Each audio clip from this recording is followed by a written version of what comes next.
I spent 14 years driving freight across America. 14 years teaches you the difference between being tired and being afraid. People who've never driven nights think they're the same thing. They're not. Tired makes you miss exits. It makes you forget whether you checked your mirrors. It makes road signs blur together until every town starts looking familiar. Fear is different. Fear is knowing you're fully awake and wishing you weren't. I know what sleep deprivation looks like. I've seen the white line bend where it shouldn't. I've watched heat shimmer on winter asphalt. I've caught shadows in my peripheral vision that disappeared the second I looked at them.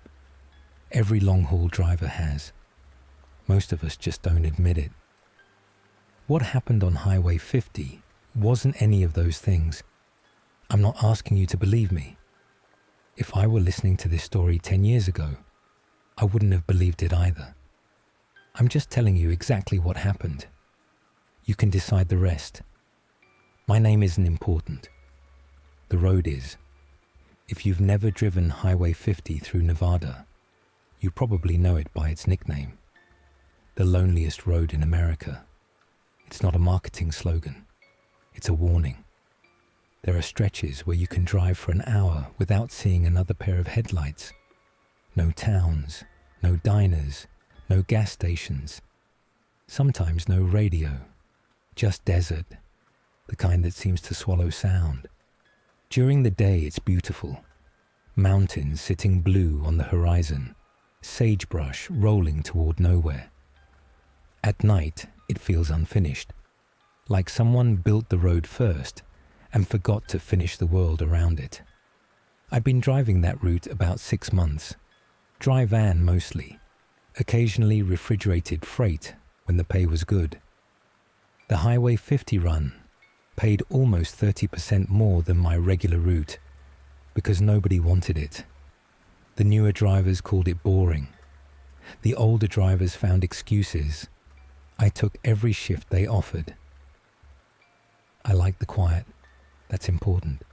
I wasn't the kind of driver who needed music every minute. Didn't mind the engine humming for hours. Didn't mind being alone.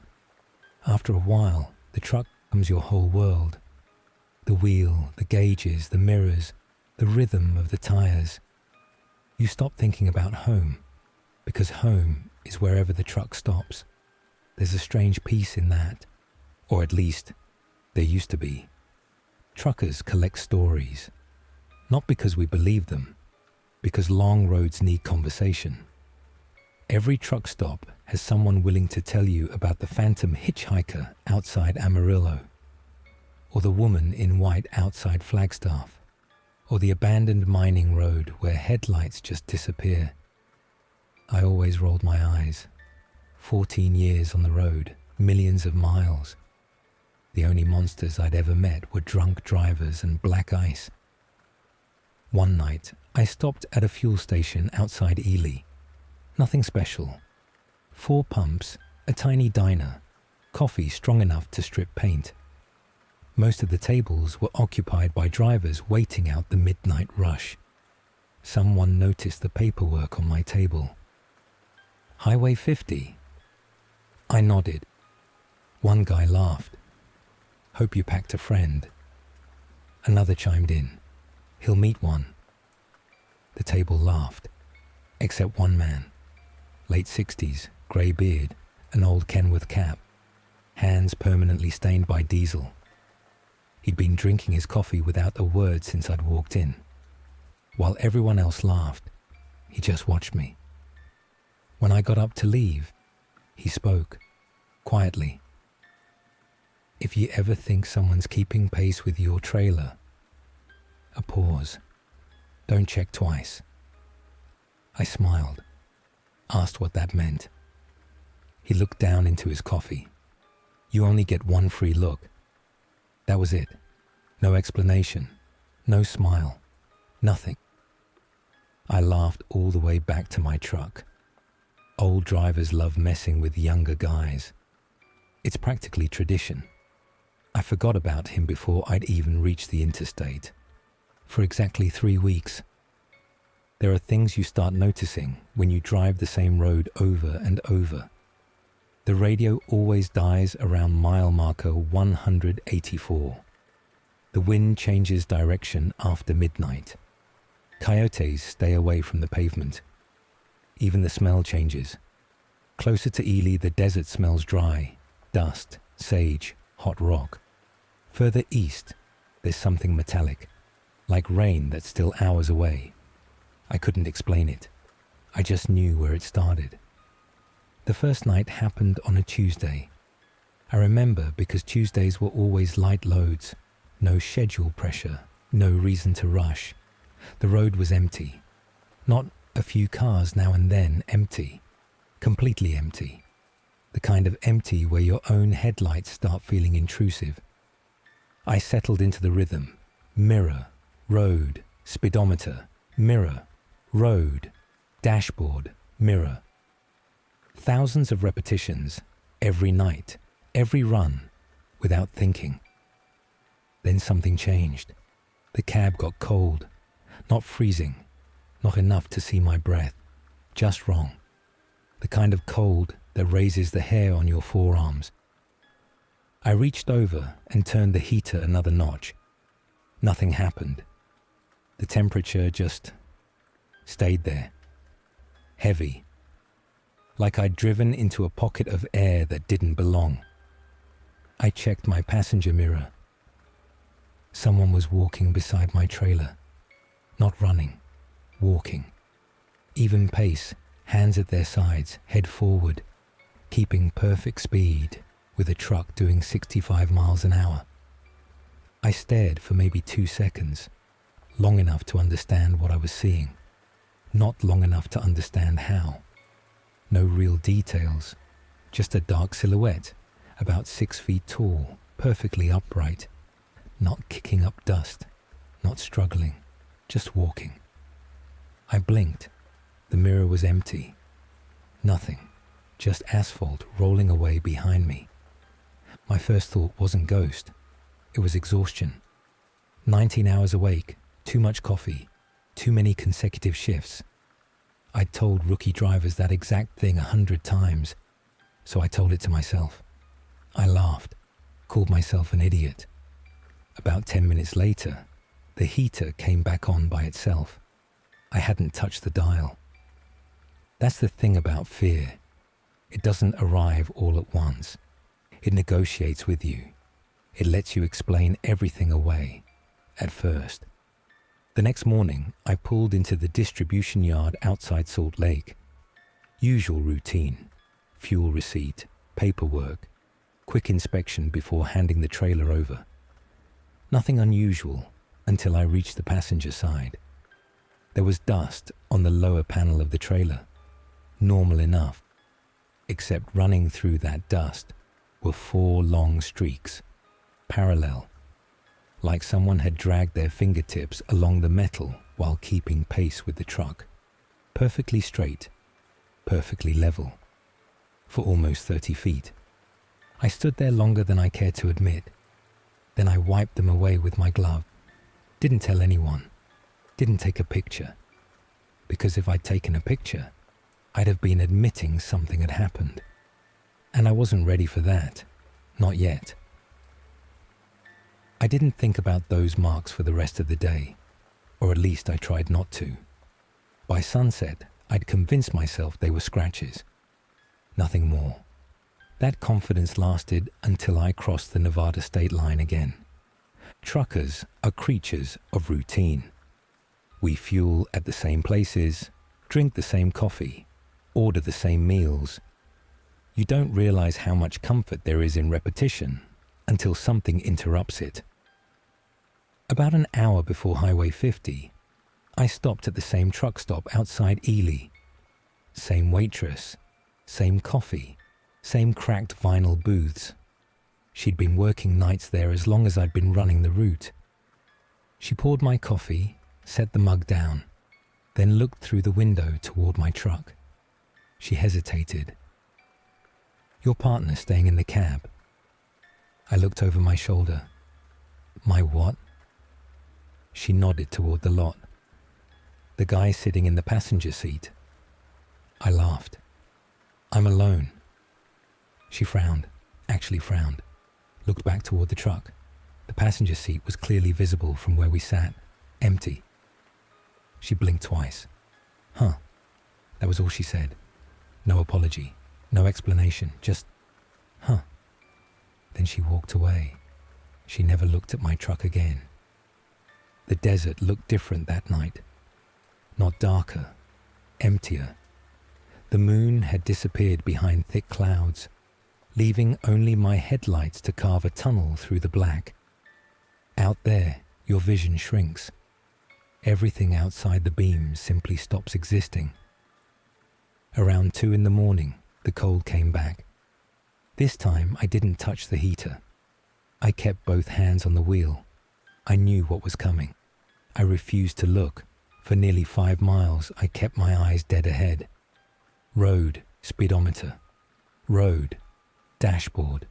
Road. Anything except the passenger mirror. Eventually, curiosity won. It always does. It was there. Closer. Not beside the rear of the trailer anymore.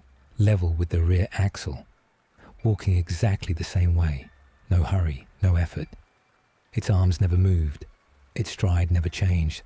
The truck bounced over imperfections in the road. The figure didn't. It glided beside me with impossible precision. Then it stopped. Not falling behind. Stopped. My truck kept moving, 65 miles an hour. The figure remained completely motionless. Within seconds, it disappeared behind the trailer. Good, I thought. It's gone. Then my mirror caught movement again. It was back. Still beside the axle. Still matching speed. It hadn't caught up. It had simply been there. That was the first time I genuinely felt afraid. About 30 miles later, I pulled onto a gravel turnout. Not for fuel, not for sleep, for proof. I grabbed my flashlight and climbed out. The desert was silent, no wind, no insects, nothing but the ticking of cooling metal. I walked the truck, checked the tires, the brake lines, the suspension. Everything normal. Then I noticed footprints, fresh, deep impressions in the dirt beside the shoulder, human, barefoot. The first print started several feet from the road. I followed them with the flashlight. 1, 2, 3, 4, perfectly spaced, perfectly straight, leading toward the trailer. I crouched beneath it. The beam disappeared into the dark under the chassis. The prints continued underneath. Then they stopped. No tracks came out the other side. No return prints.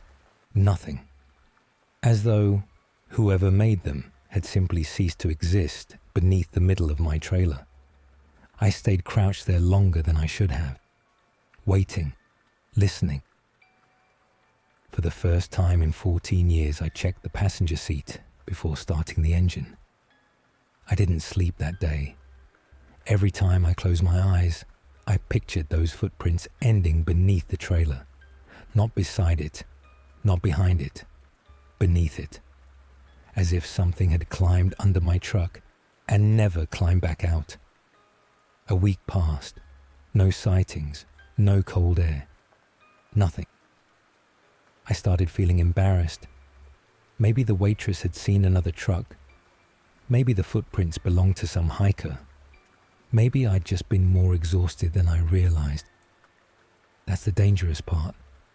Reality starts repairing itself, little by little, until the impossible almost seems ridiculous. Then came the CB call. Just after midnight, Channel 19 was unusually busy. Weather, construction, a wreck near Fallon. Normal chatter. Then the radio crackled. Blue Freightliner eastbound. I glanced around. No other trucks.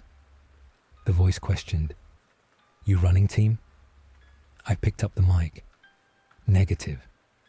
Silence. "You calling me?" Nothing. Just static. 5 minutes later, Headlights appeared behind me. A Peterbilt pulled alongside, stayed beside my trailer longer than normal, long enough that I could see the driver staring through my passenger window. Then he accelerated away. An hour later, we both stopped for fuel. He climbed down and walked straight toward me. Older guy, late 50s. No introduction, no smile. Mind if I ask you something? Sure. He looked past me toward my truck, then back. His expression had changed. You always run team? No. You sure? I laughed nervously. Pretty sure. He didn't laugh. When I pulled alongside, I could have sworn somebody was sitting over there. He pointed at the passenger seat. I looked back. Empty. When I turned again, he was already walking away. I called after him. What did he look like? He never answered. He climbed into his truck, locked the doors, and left. I stood there a long time, staring through my own windshield. For the first time, I wasn't afraid of seeing someone inside. I was afraid of seeing an empty seat. For the next 2 weeks, nothing happened. No cold air, no figure, no strange calls, no uncomfortable questions. The road went back to being exactly what it had always been. I started sleeping again. I almost believed I'd gotten lucky, that whatever I'd seen had stayed out there, that Highway 50 had finally decided I'd paid whatever toll it wanted. It was the passenger seat that ruined it, not the mirror, not the road, the seat. Every trucker arranges their cab a certain way. My lunch cooler always sat against the passenger seat, wedged perfectly between the dashboard and the cushion. One afternoon, after fueling, it no longer fit. I frowned, tried again. Still wouldn't fit. The passenger seat had been slid backward. Only 2 inches, maybe 3, just enough to change the space. I pushed it forward again, didn't think much of it. The following morning, it had moved back, the exact same distance. I checked the locks, checked service records, asked dispatch if anyone had borrowed the truck. Nobody had. Maintenance found nothing wrong with the mechanism. Next came the window, exactly 1 inch open. Not enough to notice at a glance, just enough for desert air to whistle through the weather stripping. I closed it. The next night, open again. 1 inch. Never more, never less. Then the smell. If you've driven through the Nevada desert after rain, you know it. Wet earth, stone, sagebrush. Only it hadn't rained in weeks. Yet every morning around 2, that smell filled the cab. Not strong, just enough to notice. As though someone had walked through wet dirt and quietly climbed inside.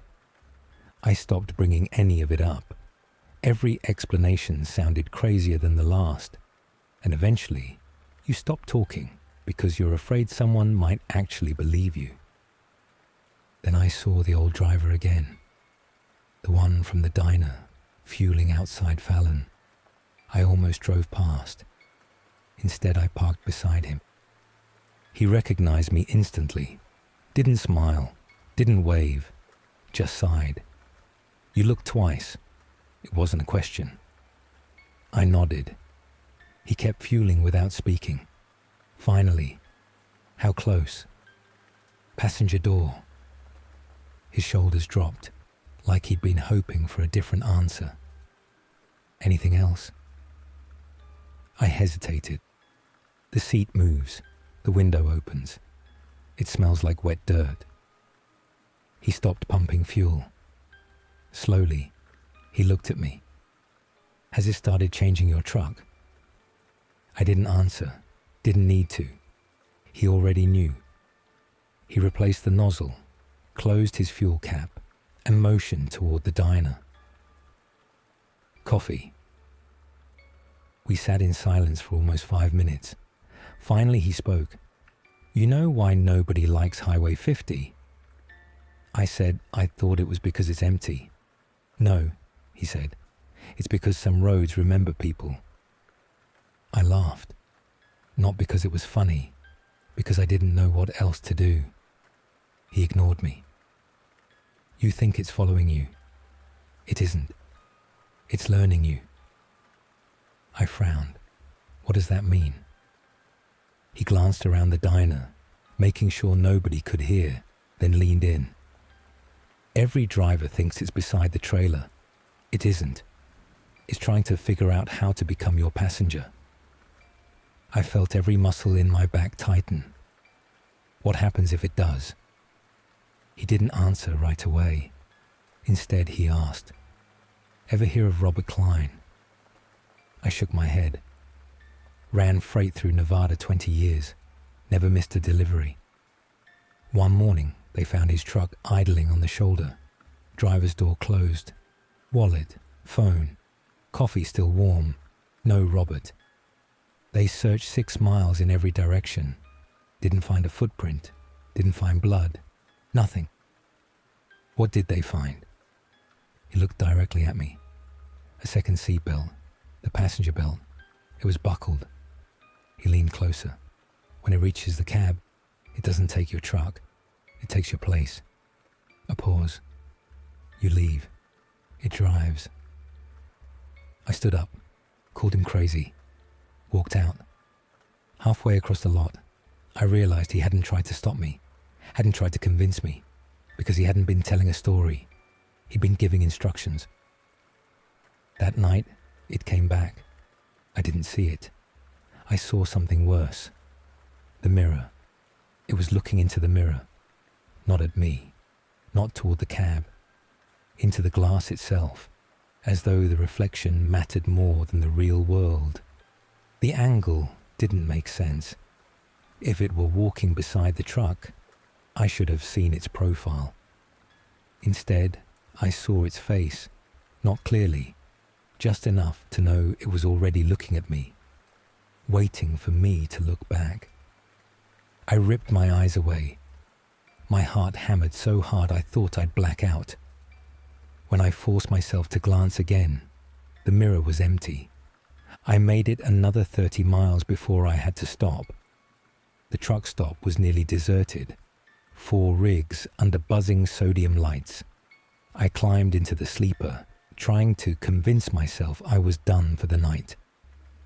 As I reached to switch off the cab light, I noticed something under the passenger seat. A small black notebook, not mine. Cover cracked, grease-stained, no name. Inside its mileage logs, fuel receipts, inspection notes, all handwritten. The first 100 pages looked ordinary. Then the handwriting began changing, shaky, uneven, obsessive. The entries grew shorter. Day 18, still beside trailer. Day 22, window fogged again. Day 24, passenger seat moved. Day 27, I hear breathing when I stop. The final page held one sentence, written so hard the pen had nearly torn through the paper. It's holding the door handle now. I looked toward my passenger door, and for the first time I realized I had never once checked whether it was locked. I didn't sleep, not even a minute. The notebook sat on the dashboard until sunrise. Every few minutes I'd glance at the door. The lock stayed down. Nothing moved. Nothing knocked. By morning, I almost convinced myself the notebook was some elaborate joke. I almost threw it away. Instead, I slid it into my backpack. I still have it. I've never opened it again. The storm rolled in 3 nights later. Not much by most standards. Just enough rain to turn the desert black. The headlights reflected off wet asphalt until the road looked like a ribbon of oil stretching into nowhere. The CB had gone quiet. No chatter, no weather reports, just the occasional burst of static. Truckers always talk during storms. Silence makes people nervous. The cold arrived at exactly 2:11. I know because I looked. The dashboard clock glowed softly in the dark. The temperature dropped so suddenly the windshield misted at the edges. The heater was still blowing warm air. It just wasn't reaching me, as if something else had filled the cab, something that displaced the heat without replacing it. I tightened my grip on the wheel, didn't look at the mirror, didn't look at the seat, just kept driving. The radio crackled, static, then a voice, not dispatch, not another driver, calm, almost bored. Keep driving. The transmission lasted less than a second. Then silence. I grabbed the mic. Who's there? Nothing. Only static. 3 minutes later, someone tested the passenger door handle. Not a bang, not a pull. Just the soft, metallic click of someone checking whether it was locked. Click. Click. I froze. Every instinct screamed at me to look. I didn't. The old driver's voice echoed in my head. Don't let it reach the cab. Another click, slower this time. The handle depressed, then returned. The rain hammered the windshield. The engine droned beneath me. Somewhere outside, something was keeping pace with 70,000 pounds of moving steel, testing the lock. Then it stopped. I waited. 10 seconds. 20. Nothing. I almost laughed. Maybe it had given up. Maybe. The passenger seatbelt clicked. Not loudly, just the familiar metallic snap of someone fastening it. I didn't move. I couldn't. My eyes stayed fixed on the white lines disappearing beneath the headlights. Another sound. Fabric settling. Like someone shifting in the seat. Then breathing.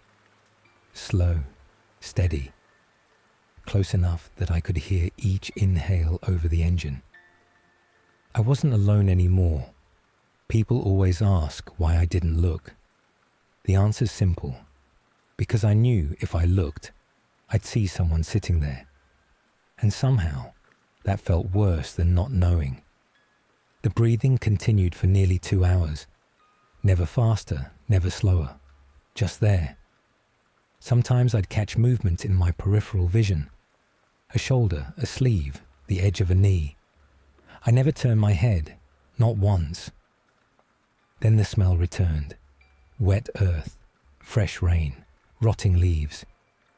The desert outside hadn't changed, but inside the cab, it smelled like freshly dug ground. Around 4 a.m, the passenger window fogged over from the inside. Not the whole window, just a circle, exactly where someone's face would have been if they were looking out. A moment later, another circle appeared, lower, as if someone had rested a hand against the glass. I kept my eyes forward. I don't know how long I drove like that. Minutes, hours. Time stops meaning much when you're terrified. Eventually, the eastern horizon began turning grey, the first hint of sunrise. Almost immediately, the breathing stopped. The cold lifted. Warm air filled the cab again. The smell disappeared. It was so sudden I almost cried. I pulled into the first truck stop I saw, shut the engine off, sat there several minutes without moving. When I finally gathered the courage, I looked. The passenger seat was empty. The seatbelt was still buckled. I stared at it, certain I would have noticed if it had been fastened earlier. Slowly, I reached across the cab and pressed the release. Click. The belt slid back into its housing. Nothing else happened. I laughed.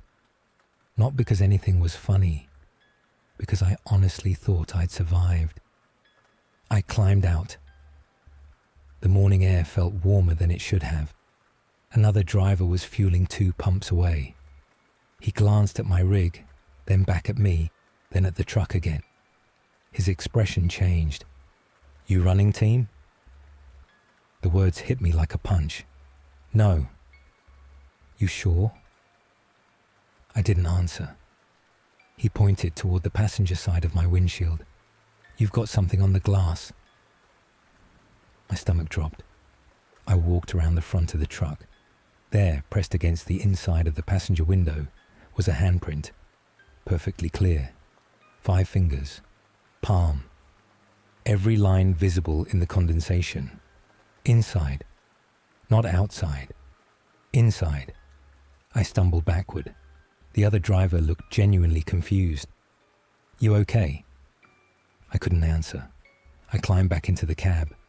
The handprint disappeared as the glass warmed. Within seconds it was gone, as though it had never existed. I should have quit that day. Instead, I drove straight to the distribution yard, turned in my paperwork, and asked dispatch to pull me off every Highway 50 run they had. They didn't argue. Apparently, I wasn't the first driver to make that request.